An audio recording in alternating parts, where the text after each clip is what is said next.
This is Chiranjeevi. భారతదేశంలో పట్టణాల్లో ఉండే పేదరికం కోసం మనం కొన్ని ప్రోగ్రామ్స్ చేసుకున్నాం టేబుల్స్ ద్వారా. పట్టణాల్లో ఉండే పేదల కోసం నివాసాలు కల్పించడం, పట్టణాలను డెవలప్ చేయడం కోసం కొన్ని పథకాలు వచ్చాయి. వాటి గురించి ఈరోజు మనం నేర్చుకుంటాం.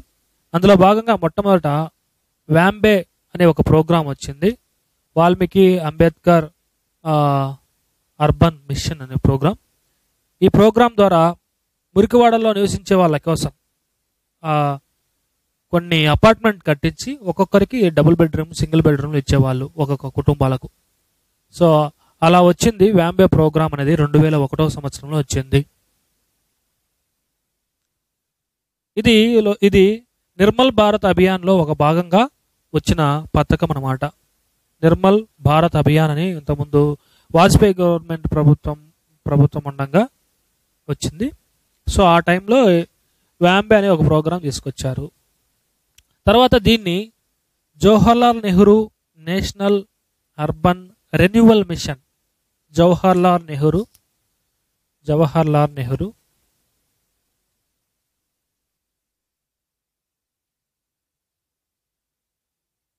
నేషనల్ రెన్యువల్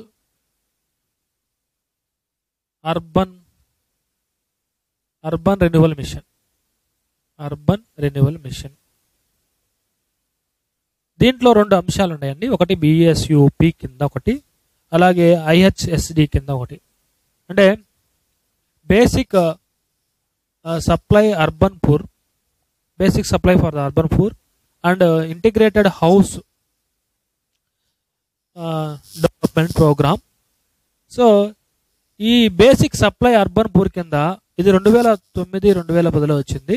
65 నగరాల్లో గృహ వసతి మరియు అవస్థాపన సౌకర్యాలు అంటే కరెంటు, విద్యుత్ శక్తి, రోడ్లు వేయడము, వీటంటిపైన ఒకటి బిఎస్పి అనే ఫంక్షన్, ఒక ప్రోగ్రామ్.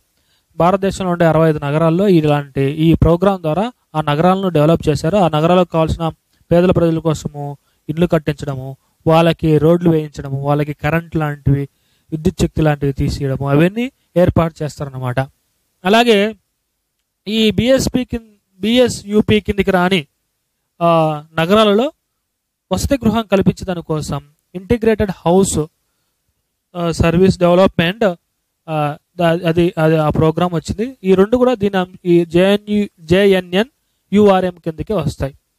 తర్వాత దీన్ని ఈ JNNURMని అమృత్లోకి మింగిల్ చేశారండి, అమృత్లోకి కలిపారు.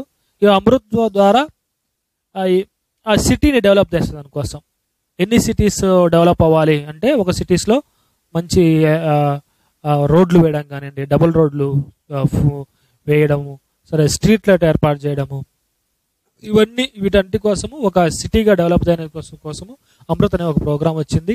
ఈ ప్రోగ్రాం కింద వాళ్ళ టార్గెట్ ఏంటంటే 500 నగరాలలో మౌలిక సదుపాయాలు కల్పించాలి.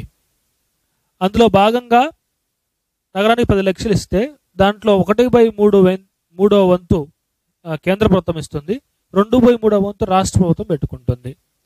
10 లక్షల జనాభా దాటిన నగరానికి 1/3 వంతు కేంద్ర ప్రభుత్వం ఇస్తే 2/3 వంతు వచ్చేసి రాష్ట్ర ప్రభుత్వం కేటాయించుకుంటుంది. మిగతా పట్టణాలకు అంటే బిలో 10 lakhs పట్టణాలకు గాను అంటే హాఫ్ ఆఫ్ ది నిధులు వచ్చేసి కేంద్రం ఇస్తుంది. తర్వాత హాఫ్ నిధులు రాష్ట్రం ఖర్చు పెట్టుకొని ఆ పట్టణాలను డెవలప్ చేసుకుంటుంది. దీంట్లో భాగంగా ఏం డెవలప్ చేస్తారు అంటే పార్కులు, ఇంటర్నెట్ సదుపాయాలు, వైఫై సదుపాయాలు, రోడ్లు, అన్ని అవస్థాపన సౌకర్యాలు కల్పించడం అన్నమాట. అలాగే దీని కింద ఏపీలో శాంక్షన్ చేసిన పట్టణాలు 31 పట్టణాలు అయితే తెలంగాణ రాష్ట్రం కింద 11 పట్టణాలను శాంక్షన్ చేశారు. ఇది ఇంపార్టెంట్ అండి. సో భారతదేశంలో అమృత్ కింద 500 నగరాలను తీసుకొని 500 నగరాలని మంచిగా డెవలప్ చేయడం కోసం, ఒక సిటీ లాగా డెవలప్ చేసిన కోసం ప్రవేశపెట్టిన అమృత్ పథకం ఇది. ఇందులో భాగంగా రాష్ట్ర ప్రభుత్వం వచ్చేసి 10 లక్షల దాటిన జనాభా ఉంటే ఆ జనాభాకి 1/3 వంతు కేంద్రం నిధులు కేటాయిస్తే మిగతా వంతు కూడా రాష్ట్ర ప్రభుత్వం కేటాయించుకొని ఆ సిటీని డెవలప్ చేసుకుంటుంది. తర్వాత దీంట్లో భాగంగా ఈ అమృత్లో భాగంగా మన ఆంధ్రప్రదేశ్కు 31 నగరాలని శాంక్షన్ చేసింది. 31 నగరాలను శాంక్షన్ చేసుకుంది. అదే తెలంగాణ రాష్ట్ర ప్రభుత్వం నుంచి 11 రాష్ట్రాలను శాంక్షన్ చేసుకుంది. So this is the very important bit also. మీకు ఖచ్చితంగా వచ్చేదానికి ఛాన్స్ ఉంది. దీంట్లో భాగంగా డ్రింకింగ్ వాటర్, అలాగే పార్కులు, రోడ్లు, ఇంటర్నెట్, వైఫై సదుపాయాలు కూడా కల్పించాలనే ఉద్దేశంతో వచ్చిన ఈ పథకం అమృత్ పథకం. సో అదే రోజు అమృత్ పథకం ఎప్పుడైతే వచ్చిందో ఆ రోజే ఈ మిగతా పథకాలు కూడా వచ్చాయి. ప్రధానమంత్రి ఆవాస్ యోజన పథకం, స్మార్ట్ సిటీస్ పథకం కూడా ఆ రోజే వచ్చాయి. 2015 జూన్ 20వ తేదీన వచ్చిన పథకాలు ఏమన్నా ఉన్నాయంటే స్మార్ట్ సిటీస్, అమృత్, పిఎంఏవై. ఈ డేట్ చాలా ఇంపార్టెంట్, మీరు గుర్తుపెట్టుకోండి. 2015 జూన్ 25వ తేదీన స్మార్ట్ సిటీ, అమృత్, ప్రధానమంత్రి ఆవాస్ యోజన పథకం. స్మార్ట్ సిటీస్ కూడా స్మార్ట్ సిటీస్ ఈ 2015 జూన్ 25వ తేదీన వచ్చిన ప్రోగ్రామ్స్ ఏమన్నా ఉన్నాయంటే భారతదేశంలో 1 వచ్చేసి స్మార్ట్ సిటీస్, 2 అమృత్, 3 ప్రధానమంత్రి ఆవాస్ యోజన పథకం. ఈ పథకాలన్నీ కూడా ఇవన్నీ కూడా ఒకే రోజు వచ్చాయి. అది జూన్ మనకి 25వ తేదీన వచ్చింది. 2015 25. సో ఇక్కడ ఏంటంటే లక్ష దాటిన 100 నగరాలలో ఇప్పుడు తర్వాత దాన్ని 109 నగరాలు స్మార్ట్ సిటీగా డెవలప్ చేయడం అనమాట. స్మార్ట్ సిటీస్గా అంటే ప్రజలందరికీ వైఫై కనెక్షన్స్, ప్రజలందరికీ అవస్థాపన సౌకర్యాలు, రోడ్లు, పార్కులు, డ్రింకింగ్ వాటర్ ఫెసిలిటీస్, ఇవన్నీ కూడా ఒక సూపర్ సిటీస్గా, ఒక సింగపూర్ లాగా, స్మాల్ సింగపూర్ లాగా డెవలప్ చేయాలనే ఉద్దేశంతో వచ్చింది అనమాట. ప్రతి నగరం కూడా ఒక చిన్న సైజ్ సింగపూర్ లాగా అనుకోండి, అంత అందంగా ఉండాలి అనే ఉద్దేశంతో వచ్చిన స్మార్ట్ సిటీస్ ప్రోగ్రామ్ ఇది. ఈ ప్రోగ్రామ్ వచ్చేసి పట్టణ మంత్రిత్వ శాఖ ఆధ్వర్యంలో వచ్చిన ప్రోగ్రామ్. దీనికి 50,000 కోట్లు కేటాయించారండి. 50,000 crores. 5 సంవత్సరాలకు నగరానికి 500 కోట్లు ఇస్తారు. సో అది మన ఆంధ్రప్రదేశ్లో అయితే విశాఖపట్నం, తిరుపతి, అమరావతి అండ్ కాకినాడ. గుర్తుందా? మన ఆంధ్రప్రదేశ్లో ఈ వేటిని మనము స్మార్ట్ సిటీస్గా డెవలప్ చేయాలనుకుంటున్నామంటే మన దగ్గరలో ఉండే విశాఖపట్నం, రైల్వే జోన్ వచ్చింది కదా రీసెంట్గా, తిరుపతి, తర్వాత మన సిటీ, మన క్యాపిటల్ అమరావతిని, అదేవిధంగా కాకినాడని. సో ఇవి 4 వచ్చేసి మన భారతదేశం, మన పట్టణాభివృద్ధి శాఖ మంత్రి సెలెక్ట్ చేసుకుంది. వీటిని స్మార్ట్ సిటీస్గా మేము డెవలప్ చేస్తామని.